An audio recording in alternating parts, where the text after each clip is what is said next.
এই ছেলেরা এবং যারা দায়িত্বশীল আছেন তারা রেডি, প্রস্তুত হন, আমার দিকে দেখবেন।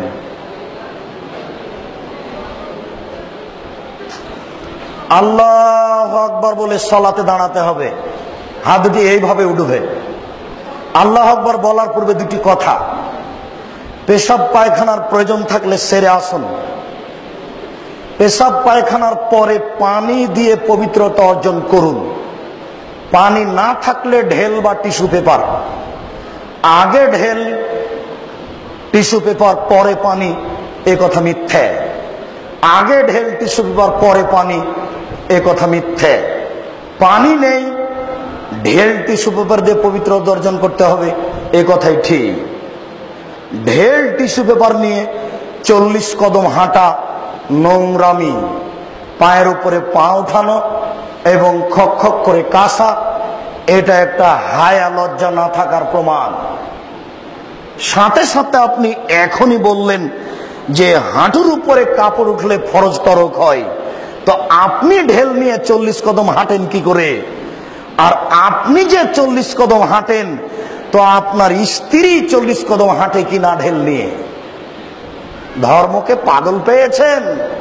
ধর্ম কি পাগল কিছু? धर्म की राजशाही चांपानेर हवाई लड्डू, दोनों हाथ में लड्डू है, जो चाहे उसको खा ले, जो चाहे उसको छोड़ दे। जी ना, धर्म एकजन मानुषेर कथा दिए चले जार नाम मोहम्मद सल्लल्लाहु अलैहि वसल्लम। पृथिवीर कोनो मानुषेर 5 पैसा दाम नहीं धर्मे। धर्म एकजन मानुषेर कथा दिए चले जार नाम मोहम्मद सल्लल्लाहु अलैहि वसल्लम। एक गिलास पानी पान करले 5टा विधान लागे। 1 डान हाथ, 2 बिस्मिल्लाह, 3 श्वास, 4 বসে, 5 পান শেষে আলহামদুলিল্লাহ। 1 गिलास পানি পান করলে 5টা বিধান লাগে। 1 ডান হাত, 2 বিসমিল্লাহ, 3 শ্বাস, 4 বসে, 5 পান শেষে আলহামদুলিল্লাহ। পীর সাহেবের দোহাই দিয়ে ধর্ম চলে না, বুজুর্গানের দিনের দোহাই দিয়ে ধর্ম চলে না, বড় হুজুরের দোহাই দিয়ে ধর্ম চলে না। ধর্ম হলো নগদ, ধর্ম হলো নগদ, বাস্তব। 1 गिलास পানি পান করলে কয়টা বিধান লাগে? 5টা। মনে থাকবে না? এই মেয়েরা তোমাদের মনে থাকবে না? এই ছেলেরা তোমাদের মনে থাকবে না? 1 गिलास পানি পান করলে 5টা বিধান লাগে। তাহলে বোঝা যাচ্ছে ধর্ম কোনটাই অন্ধকারে চলে না। রাতের অন্ধকারে জিকির চলে না, পীর সাহেবের দোহাই দিয়ে ধর্ম চলে না, বুজুর্গানে দিনের দোহাই দিয়ে ধর্ম চলে না। ধর্ম নগদ। আল্লাহু আকবার বলে সালাত শুরু হবে। রেডি? 2 পায়ের মাঝে ফাঁকা থাকবে ওই পরিমাণ, যেই পরিমাণ শরীরের ভারসাম্য বজায় রাখতে লাগে। মোটা মানুষ আর একটু বেশি, চিকন মানুষ আর একটু কম। মহিলা বৈঠকে আমাদের শিক্ষিতা বোনেরা বলেছেন, মহিলা বৈঠকে আমাদের শিক্ষিতা বোনেরা বলেছেন, বুবু, চাঁপাইনবাবগঞ্জের ভাষায়, বুবু নামাজা যখন দাঁড়াবা বুবু, তখন 2 পায়ের গোড়ালিকে জমা করে রাখিও। যদি 2 পায়ের গোড়ালি জমা না করো বুবু, তাহলে লজ্জাস্থানের যোগাযোগ বুবু মাটির সাথে হবে, মাটি অভিশাপ করবে। বুবুর সব কথাই নাকি বুখারীতে আছে। একবারে নগদ মিথ্যা কথা, একবারে ডাহা মিথ্যা কথা। শাড়ি পরেই নামাজ হবে, ছায়া পেটিকোট পরেই নামাজ হবে। বুবু, তুমি নামাজ পড়ার পূর্বে সালোয়ার পরে নিও, যদি সালোয়ার না থাকে বুবু ল্যাঙ্গট পরিও।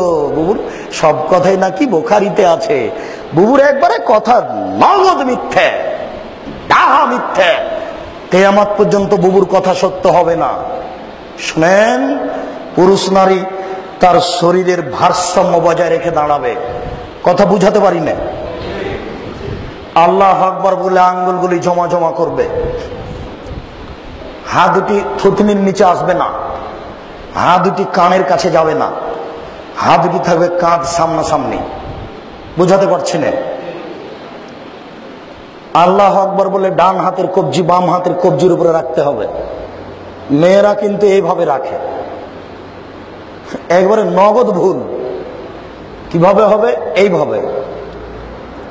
আমি মনে হয় বুঝাতে পারি না। তবে আর একটা জায়েজ এইভাবে, সেটা বাহুর ওপরে বাহু, দুটাই সহিহ হাদিস।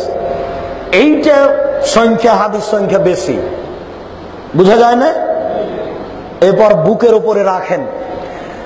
মহিলাদের বুকে, পুরুষদের নাভির নিচে, একবারে নগদ মিথ্যা কথা। সবারই বুকের ওপরে নাভির নিচে বাঁধেন। তিনটি হাদিস আছে, তিনটি ঠিক নয়। বাঁধেন না বাঁধেন সে কথা আমি বলি না, আপনি বাঁধেন। আপনার বাঁধা আমি বন্ধ করতে আসিনি, আপনি বাঁধেন, বুকের ওপরে বাঁধেন। চারটি সহিহ হাদিস। নাভির নিচে বাঁধেন, তিনটি জয়ীফ হাদিস। পুরুষ নারী সবই সমান, সবাই বুকের উপরে বাঁধবে, সবাই নাভির নিচে বাঁধবে। নারী বুকে, পুরুষ নিচে, এই ভাগ কি করে হলো? একবারে নগদ মিথ্যে। বুকে হাত বেঁধে প্রথমে সুবহানাকাল্লাহুম্মা ওয়া বিহামদিকা ওয়া তাবারাকা ইসমুকা ওয়া তাআলা জাদ্দুকা লা ইলাহা গায়রুক চলবে। আল্লাহুম্মা বা'id বাইনি ওয়া বাইনা খাতায়ায়া কামা বা'আতা বাইনাল মাশরিক ওয়াল মাগরিব। আল্লাহুম্মা নাক্কিনি মিনাল খাতায়া কামা ইয়ানাক্কা সাবুল আবিজু মিনাদ দানাস। আল্লাহুম্মা আগসিল খাতায়ায়া বিল মাই ওয়াস সালজি ওয়াল বারাদ। খুব পাওয়ারফুল দোয়া, খুব গ্রহণীয় দোয়া। আল্লাহ, তুমি আমার পাপকে দূরত্ব রাখো, পূর্ব এবং পশ্চিমকে যত দূরত্বে রেখেছো। পূর্ব এবং পশ্চিম যেমন কোটি কোটি কিলোমিটার দূরে আছে, তুমি আমাকে আর আমার পাপকে অত দূরত্বে রাখো। আল্লাহুম্মা নাক্কিনি মিনাল খাতায়া, তুমি আমার পাপকে ধুয়ে পরিষ্কার করে দাও।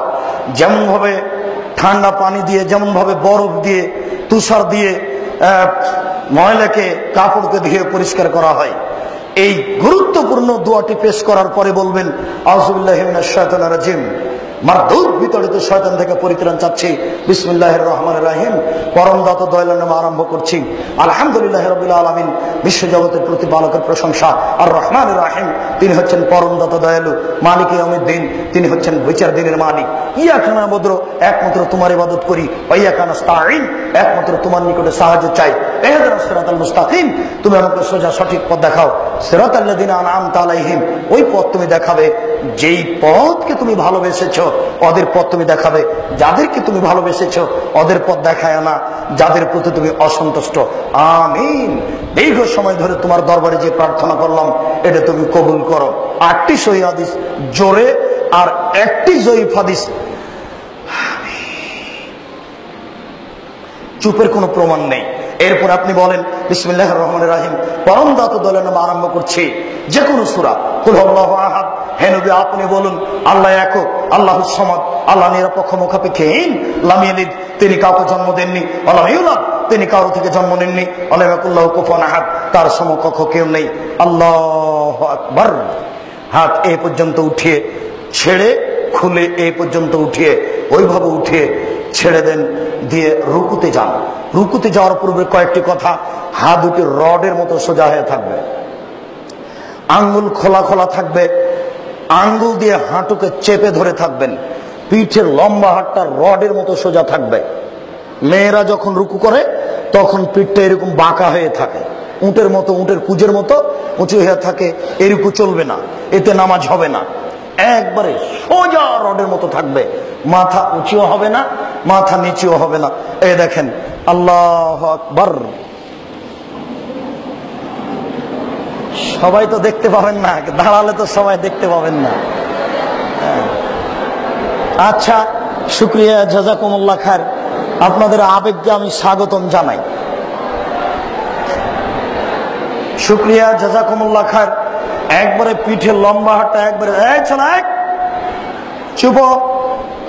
পিঠের লম্বা হাতটা একবারে সোজা হবে, মাথা উঁচুও হবে না, মাথা নিচুও হবে না, একটু 19-20 হলে রুকু হবে না।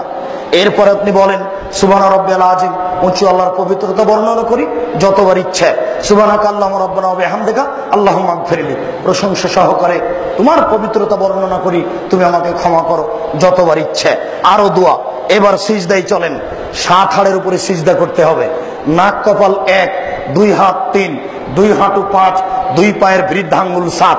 আবার শুনেন, নাক আগে যাবে কি কপাল আগে যাবে এই কথা নয়, নাক কপাল একসাথে লেগে থাকবে। যদি কপাল লেগে আছে নাক নেই, সিজদা হবে না। যদি নাক লেগে আছে কপাল নেই, তাহলে সিজদা হবে না। নাক কপাল 1, 2 হাত 3, 2 হাঁটু 5, 2 পায়ের বৃদ্ধাঙ্গুল 7। বৃদ্ধাঙ্গুল যদি মাটি থেকে উঠে যায় তাহলে সিজদা হবে না। আমি মনে হয় বুঝাতে পারছি না।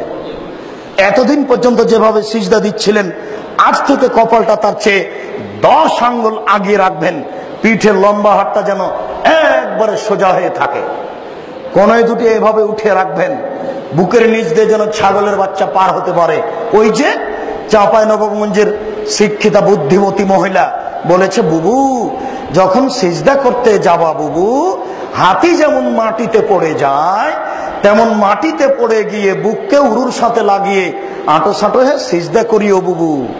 যদি বুককে উরু থেকে পৃথক রাখো বুবু, তাহলে স্তন ঝুলন্ত থাকবে বুবু, পর্দার ব্যাঘাত ঘটবে বুবুর। সব কথাই নাকি বুখারীতে আছে, একবারে নগদ মিথ্যে। পুরুষ নারী একই ব্যাপার, যেন ছাগলের বাচ্চা পার হতে পারে বুকের নিচ দিয়ে। সুবহান রাব্বিয়াল আলা যতবার ইচ্ছে উঠে আসেন, আল্লাহুম্মা গফিরলি ওয়ারহামনি ওয়াহদিনি ওয়াফিনি ওয়ারজিকনি। আবার যান, উঠে আসেন, এই এক রেখাত আর এক রেখাত। এবার যদি আত্তাহিয়াতের বৈঠক হয়, বাম হাতটা হাঁটুর উপরে রাখেন, বাম পায়ের পাতার উপরে বসেন, ডান পা দাঁড় করে রাখেন।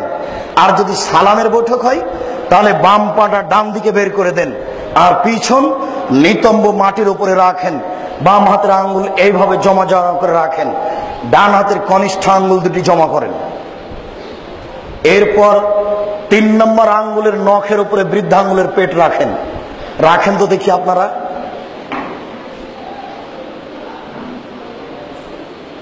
জি, এই বৃদ্ধাঙ্গুলের পেটটায় আঙ্গুলের নখের উপরে রাখতে হবে। এরপরে বাস, জাযাকুমুল্লাহ খায়র। এরপরে অবিরাম নড়বে, আত্তাহিয়াতু লিল্লাহি ওয়াস সালাওয়াতু ওয়াত তাইয়্যিবাতু আসসালামু আলাইকা আইয়ুহান নবী।